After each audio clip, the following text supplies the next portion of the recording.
Alright guys, how's it going?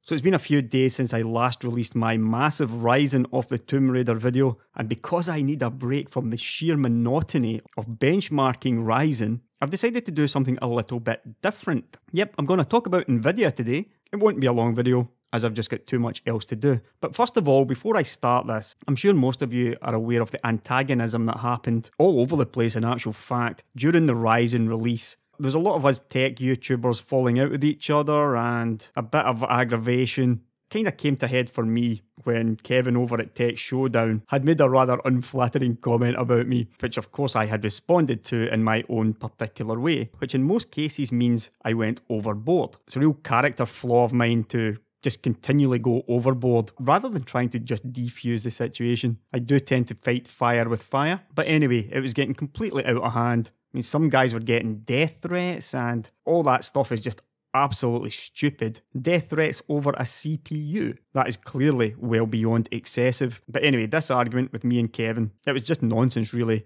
And I think it's really been Brian over at Tech City and also Steve over at Hardware Unboxed. Both of them together basically sought to defuse the situation. Kevin offered to talk to me on Twitter. We had a chat, which actually lasted quite a few hours. And it turns out that, you know, surprise, surprise, we both actually get on quite well together. And there is certainly no hard feelings. So let's just all consider this one over and done with. I noticed a bunch of downvotes on his last video, and to be frank, this business is hard enough without a bunch of guys running around downvoting videos. We're all doing our best, and every so often, you know, things do boil over just a little bit. But it's all over and done with. I have accepted Kevin's apology, and he can accept mine as well for me going overboard. Right, but let's get on to Nvidia, who have released the brand new Nvidia TitanX with a small p. And that made me think, well, there must be a Titan X with a big P on the way. But we'll see. It's more extreme in every way. And of course, it wasn't very long ago that the 1080 Ti was launched, which was faster than the old Titan X. Not the old Titan X. I'm talking about the Titan X. The ultimate, period one. Now, I actually did a video on this way back in July last year. And this is what I said. What was probably the biggest news of the week is that Nvidia will once again be launching a new Titan, confusingly named the Titan X, which according to them will be the ultimate, period. I'll be very surprised if this is the ultimate, period, because I'm pretty certain that Nvidia has an even faster card ready to launch at the end of the year or the beginning of 2017. And why do I believe this? Well, let's just take a look. Now, the first giveaway that there's an even faster GPU out there is that this does have 3584 CUDA cores, and we already know that the GTX 1080 has 2560. So this number is only 40% higher, which doesn't really make sense. It should be 50% higher. And in order for that to be true, it should have 3840 CUDA cores. What this effectively means is the new Titan X is a cut down GPU. So yep, roll on to near the beginning of 2017, and here we have the new Nvidia Titan X small p, which does of course have 3840 CUDA cores running at 1.6 GHz, and once again the same $1,200 price tag. Now, how much faster is this than the old Titan X?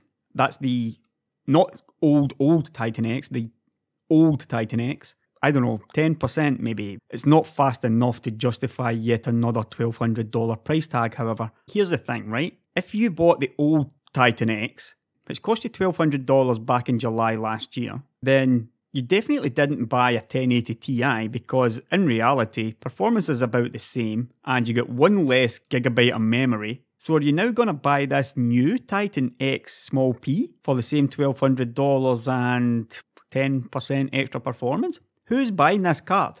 Who is buying this card? People buy graphics cards or anything else based on their ability to afford it. The only people that can afford this Titan X small p are the people who bought the Titan X. But are they really paying another $1,200 for 10% extra performance? I can't believe it. So why is Nvidia selling this? The simple answer to that is because they will sell some of these cards. So people who bought the Titan X will move on to buy the Titan XP. Another $1,200 for a few small extra percent performance. And here's the thing.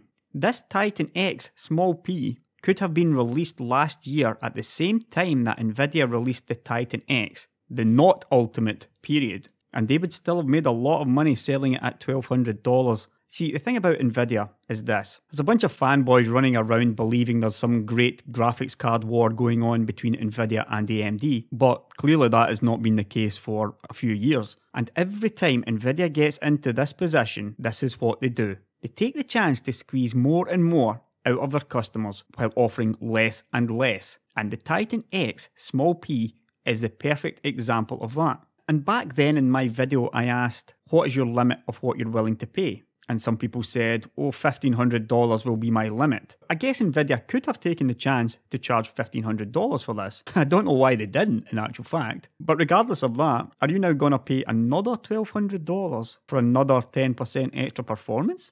I don't know, guys. I mean, my mind is just boggled by this. See this card here? This would have sold for $500 5-6 years ago. But now it's double the price. And not only is it double the price, but to start with, they sell you a chopped up version. That's what the Titan X is, remember? With its cut down CUDA cores.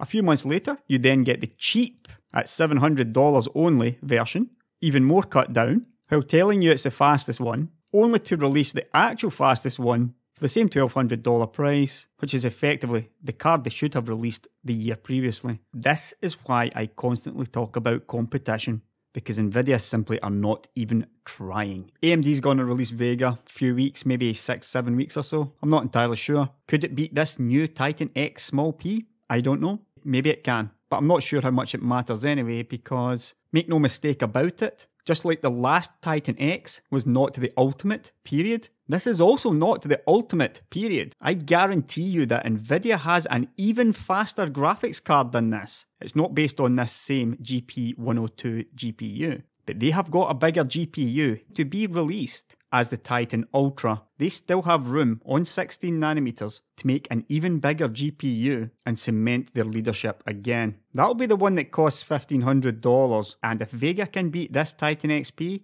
then you will see this Titan Ultra before long. And the first one will once again be cut down. A few months later, you'll get a Titan X Ultra, or maybe a Titan X Ultra P, with a big P this time. Nvidia is simply just milking their high-end consumers, and over the piece you're just getting less and less while paying more and more, over and over and over. Got to check out their marketing as well, it really is awesome stuff. Now we know why they renamed it the Titan X, so that they could do this, and claim up to 3 times faster than the Titan X, with the Maxwell architecture. So all those guys that bought the Titan X Maxwell, up to 3 times faster performance, guys. An absolute bargain at only $1,200. You can probably tell that I was kind of laying the sarcasm on thick in this one. The state of the graphics industry is just appalling to me. Right, time for me to get back to benchmarking, with the review coming early next week. I'll catch you later, guys.